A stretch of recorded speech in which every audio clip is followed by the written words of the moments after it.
Ili tujue kwamba mtu huyu amekuwa kiroho, kuna vitu vingi. Mimi nazungumzia kitu kimoja leo, lakini ili tujue na ili ujue mahali popote, moja, mtu huyu lazima aishi maisha ya ushindi, ya utakatifu.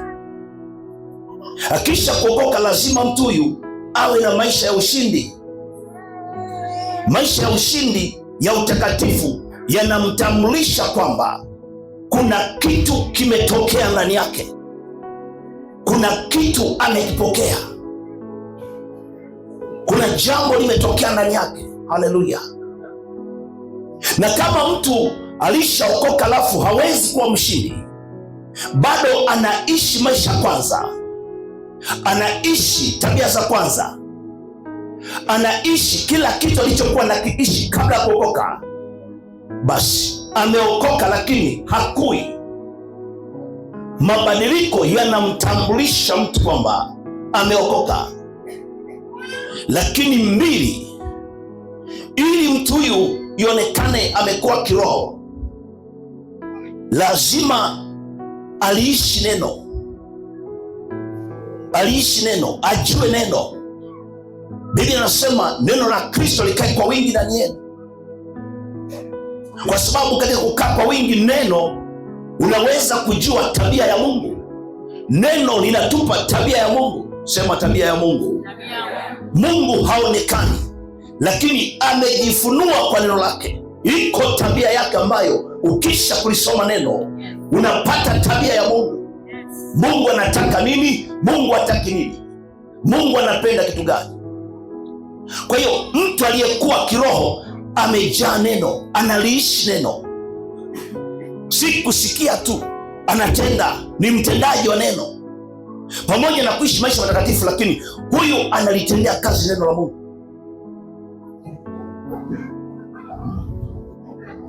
Jambo lingine, kipimo cha kwamba mtu amekuwa kiroho, anajua kutumika. Utumishi, nimekwambia utakatifu, analiishi neno, lakini kutumika. Lazima mtu ambaye amekwisha kuokoka ajue kutumika, afahamu kabisa yeye na vitu alivyo navyo ni mali ya Bwana. Kama ni mfanya biashara, ajue kabisa hakuna kutenganisha kati ya biashara yake na yeye. Kwa hiyo mtu ambaye amekuwa kiroho anafahamu kabisa kwamba vile Mungu alivyompa yeye, ni wakala, ni mjumbe wa mafanikio ambayo Mungu anayaachilia kwa watoto wake. Ndani yake na kuweko roho ya utumishi, kwa sababu Roho Mtakatifu akiwa ndani ya mtu, liko wazo la Mungu la kufanya. Mungu anafanya kupitia sisi. Hapa nimesimama, Mungu anasema na wewe, na kwa neno hili unapona, kwa neno hili unafunguliwa, kwa neno hili unakuwa. Kwa hiyo Mungu anatenda kazi pamoja na watu, kama ni kwa kufundisha, kama ni kwa kuhubiri, Mungu anatenda kazi pamoja na watu. Sasa dalili za mtu aliyekuwa kiroho ni mtu anayejua kutumika. Anaweza akajitoa, anaweza akaacha kazi zake akaenda mahali ambapo ipo kazi ya Mungu akafanya. Bwana Yesu asifiwe. Anaweza akachukua mali zake akatoa. Sikiza nikwambie, mtu aliyeokoka na amekuwa kiroho anajua kabisa vile alivyo navyo ni vya Bwana, ni vya Mungu. Na tatizo lake asipojua kwamba vitu vyake ni vitu vya Mungu, hawezi kwenda mbali, hawezi kukua kiroho, atazuiliwa na nguvu ya mafanikio. Mafanikio yana nguvu ya kumtenga mtu na Mungu. Ukisoma Biblia, Yesu anasema hamwezi kutumikia Mungu na mali. Si kwamba tusio na mali, maana yake lazima mali zetu, nguvu zetu, maisha yetu yawe submitted, yawekwe chini. Mungu awe juu, sisi tuwe chini. Bwana awe mtawala wa roho yako. Mungu awe mtawala wa vitu vyako. Mungu awe mtawala wa biashara yako. Mungu awe mtawala wa ofisi yako, wa ajira yako. Ukisha kufikia hapo, wokovu ama Ukristo unawezekana. Na kwa kipimo hicho tunajua kabisa umeokoka. Miaka mingapi? Kwa sababu miaka sio kipimo cha ukuaji. Kipimo cha ukuaji ni utendaji. Jambo lingine ni kuomba. Bwana Yesu asifiwe. Na ndicho ambacho nitasimamia leo. Prayer. Maombi. Maombi ni kipimo cha mtu ambaye tunajua kabisa amekuwa kiroho. Wanafunzi wa Yesu walikuwa wachanga. Kumbuka alikaa nao miaka 3. Lakini wakati ulipofika msukosuko, mambo yamekuwa magumu, tunaona tabia zinaanza kuibuka. Wanapoona majaribu, wanaanza kukimbia. Akina Petro wanaanza kumkana Yesu. Si kwamba alikuwa mpendi Yesu, kiwango kilikuwa kinakataa. Kwa sababu mambo ya kiroho huwezi ukalazimisha, huwezi ukaforce. Kiwango kinaamua. Ulicho nacho ndicho kinakutoka. Neno nasema kimtokacho mtu ndicho kilichomjaa. Yuko moja. Kinachomtoka mtu wakati wa misukosuko ndicho kilichomjaa. Petro anapoona mambo ni magumu, anaanza kukataa, anaanza kukana. Dalili hiyo ni dalili kwamba ndani kuna mapungufu, ni uchanga. Na kanisa tulionalo sasa, eneo ambalo watu wanahitaji msaada ni maombi. Maombi ni nguzo ya msingi kwa kanisa. Lakini maombi hayapo. Mchungaji ameshuhudia hapa kwamba kuna maombi yanaendelea, lakini yale maombi ndiyo matokeo ya kitu ambacho kinaonekana hapa. Pindi maombi yakiachwa, huu mtiririko, kwa sababu hili linaitwa wingu.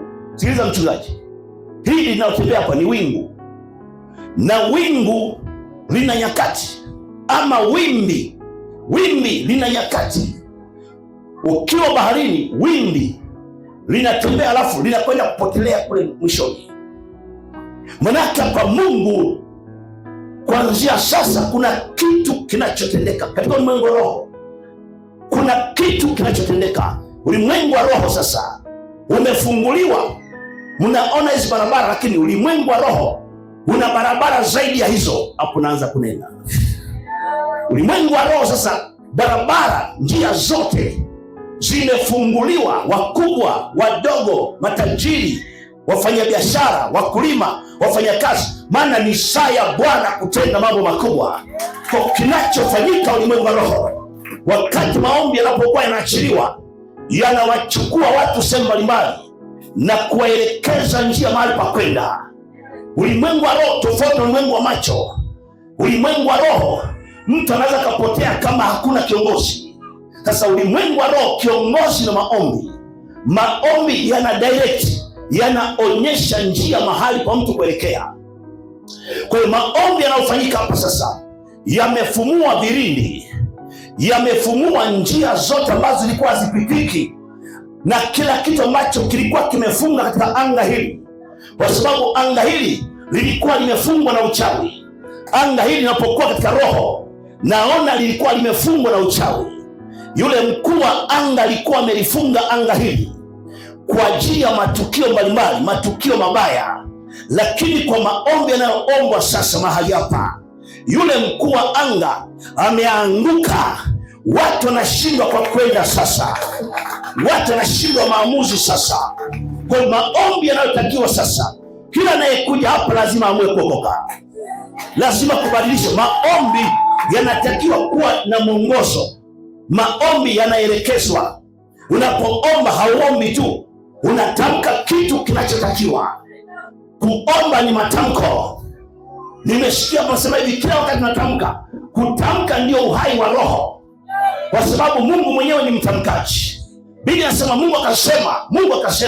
Mungu akasema, mtu anayesema amekuwa kiroho, maana lile neno ni mbegu, halitaanguka chini. Katika maombi tunasema, katika kutembea kwetu tunasema, kule kusema neno lolote ambalo linasemwa na mtu wa imani, neno ambalo linasema katika maombi linatoa majibu. Haijalishi kuna pepo ama kuna nguvu za giza ama kuna uchawi. Hivyo vitu havina mamlaka mbele ya mtu mwombaji. Mtu mwombaji ni mtawala, yule ni mmiliki wa mahali popote. Kama kanisa hili ni waombaji, manake ninyi ndio watawala. Huku kuna wenye viti, kuna mabarozi, okay, huo ni ufalme unaonekana. Lakini tukiingia ulimwengu wa roho, manake kanisa hili liko hapa, ninyi ndio watawala. Waweza kusema kitu gani kitokee. Maombi yanaamua hatima ya mtu iweje. Maombi yanasababisha baraka zako ziweje. Katika kuomba, Biblia inasema ombeni nanyi mtapewa.